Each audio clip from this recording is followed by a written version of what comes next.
ये वीडियो उन लोगों के लिए है जो ये समझ रहे हैं कि नया कानून जो किसानों के लिए बनाया गया है उसका नुकसान सिर्फ किसान को होगा। जी नहीं, आप गलत हैं। अब मैं आपको समझा दूं, शायद आपको समझ में आ जाएगा। केवल एक सेक्शन बताता हूँ जिससे आपको पूरी कहानी समझ आ जाएगी। जो कॉन्ट्रैक्ट फार्मिंग है, उस कॉन्ट्रैक्ट फार्मिंग की धारा 3, उसमें जो एग्रीमेंट होगा किसान और व्यापारी के बीच में, मैं उसके बारे में बताता हूँ। आप समझ जाएंगे, उसके बाद कुछ बताने की जरूरत नहीं पड़ेगी। उस धारा 3 में लिखा है कि किसान और व्यापारी के बीच में एग्रीमेंट होगा। उसमें यह लिखा जाएगा, नंबर 1, किसान को अपनी जमीन पर कौन सी फसल उगानी होगी। नंबर 2, उस फसल का ग्रेड क्या होगा, स्टैंडर्ड क्या होगा और उसकी क्वालिटी क्या होगी। नंबर 3, उस फसल को उगाने के लिए जो बीज होगा, जो खाद होगा, जो कीटनाशक होंगे, जो मशीनरी होगी, जो तकनीक होगी, उसे वो व्यापारी जिसके साथ समझौता हो रहा है वो देगा। उसके बाद उसी एग्रीमेंट पर लिखा जाएगा उसकी कीमत क्या होगी। जो फसल उगाएगा, जब फसल पक के तैयार हो जाएगी तो किस कीमत पर व्यापारी खरीदेगा, ये भी लिखा जाएगा। साथ में ये भी लिखा जाएगा कि इस फसल की कितनी बार चेकिंग होगी। तो बोते समय जब फसल बढ़ रही होगी उस समय, और जब फसल कट के व्यापारी खरीदेगा उस समय, 3 समय उसकी चेकिंग होगी। अब मैं आपको समझाता हूँ एक बहुत मोटे से उदाहरण से। समझो, ये मानिए कि इस कानून के हिसाब से पूरे देश की जमीन, पूरे देश के जो किसानों के पास जमीन है, उसका जो व्यापारी है उनसे एग्रीमेंट हो गया। व्यापारियों से एग्रीमेंट होने के बाद सारी जो फसल है वो कहाँ जाएगी, व्यापारी के घर में। इसका मतलब ये हुआ कि सरकार के पास खरीदने के लिए एक दाना नहीं बचेगा। सारी की सारी फसल व्यापारी खरीद के ले जाएगा। और व्यापारी कितनी फसल खरीद सकता है, पहले उस पे प्रतिबंधता थी। अब आवश्यक पशु अधिनियम से वो बैरिकेड हटा दिए गए हैं। यानी कि जो एक लगा रखा था बैरियर कि इससे ज्यादा नहीं खरीद सकते, लिमिट लगा रखी थी, लिमिट को खत्म कर दी। इसका मतलब व्यापारी जितनी चाहे फसल खरीद के अपने गोदाम में रख सकता है। अब मानिए कि पूरी फसल किसान से व्यापारी के घर चली गई, तो आप थोड़ा सा पीछे आइए। 2013 में इस सरकार ने संसद में कानून बनाया था इस देश के गरीब लोगों के लिए।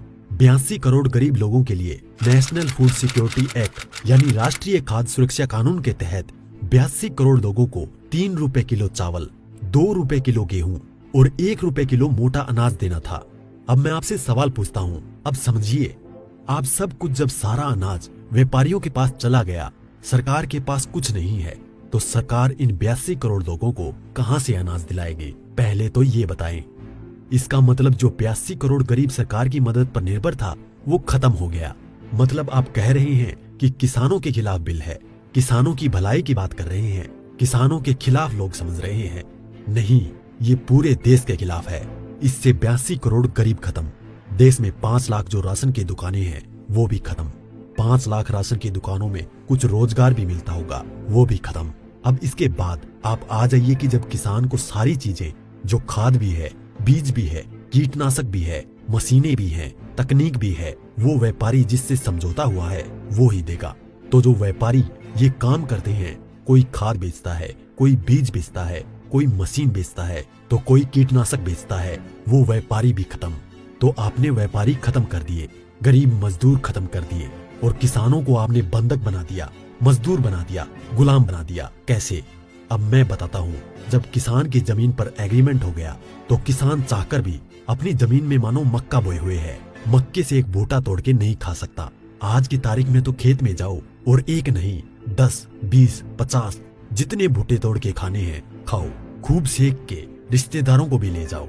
साथ में गन्ना अगर बो रखा है, एक गन्ना नहीं खा सकता। क्यों? क्योंकि व्यापारी से समझौता है। अगर एक गन्ना टूट लिया तो फिर उसके बाद व्यापारी से लड़ते रहो, आप एसडीएम के यहाँ, एडीएम के यहाँ। मतलब ये है कि अपनी ही जमीन पर किसान अपने लिए, अपने बच्चों के लिए अगर मन करता है, जो फसल किसानों ने उगाई है, किसानों की मेहनत है, उसमें से एक दाना नहीं ले सकता। ऐसे कानून का क्या करेगा किसान?